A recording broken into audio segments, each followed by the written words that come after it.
এই যুগের বাচ্চারা আগেকার দিনের মানুষরা কি কি বস্তু দিয়ে কি কি কাজ করত আর কিভাবে থাকতো, কি কি বস্তু ব্যবহার করত, এখন বাচ্চারা এইসব জানেই না।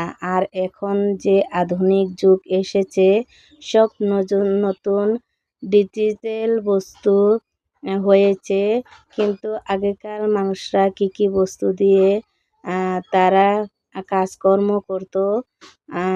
দেখো এই জায়গাটায় সব কিছু বস্তু আছে, পুরোনো দিনের বস্তুগুলো সুন্দর করে ওরা এগুলো বানিয়ে রেখেছে, যাতে এখনের বাচ্চারা দেখে মানে জানতে পারে যে আগেকার দিনে কি কি বস্তু ছিল। এই দেখো আজকে বাচ্চাদেরকে নিয়ে আসলাম, আর আমার বৌদিমণি এসেছিল, ভাবলাম যে বাচ্চাদেরও ঘোরা হয়ে যাবে, আর বৌদিমণিকেও নিয়ে আসলাম, আমরাও আসলাম। এইগুলো দেখো আগেকার দিনে কত রকমের কি কি বস্তু ছিল। আর বাচ্চারা কি বলবো, এখানে কি কি বস্তু আছে, এইসব বস্তু আমরাও সব কিছু চিনতে পারি না, বা আমরাও ছোটোবেলা দেখিনি, কিন্তু এখানে এসে অনেক কিছু বস্তু দেখতে পারলাম, ভালো লাগলো। এই দেখো কত কিছু বস্তু কি সুন্দরভাবে সাজিয়ে রেখেছে। এই ঘরটা দেখো কত সুন্দর করে তৈরি করেছে।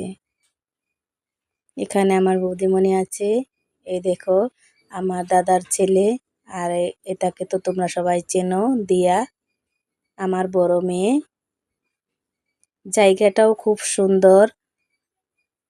আর লখিমপুরবাসীকে বলছি, তোমরা যদি লখিমপুরে যারা যারা আছো, তারা সবাই বাচ্চাকে নিয়ে আসবা, এইসব বস্তু একটু দেখিয়ে নিয়ে যাবা, ওদেরকেও ভালো লাগবে, আর বাচ্চারাও শিখতে পারবে যে আগেকার দিনের বস্তু কি কি ছিল।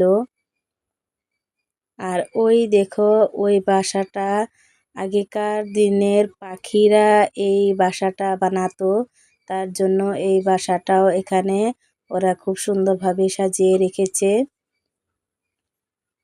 ভাবলাম আসলাম যদি, তো ভিডিও তো করতেই হবে, তাই ভিডিও একটু করে নিলাম। আর এখানে আমরা একটু বসলাম, আর এটা দেখো স্কুটি না কি জানি বলে, এই জায়গাটায় সব পুরনো বস্তু।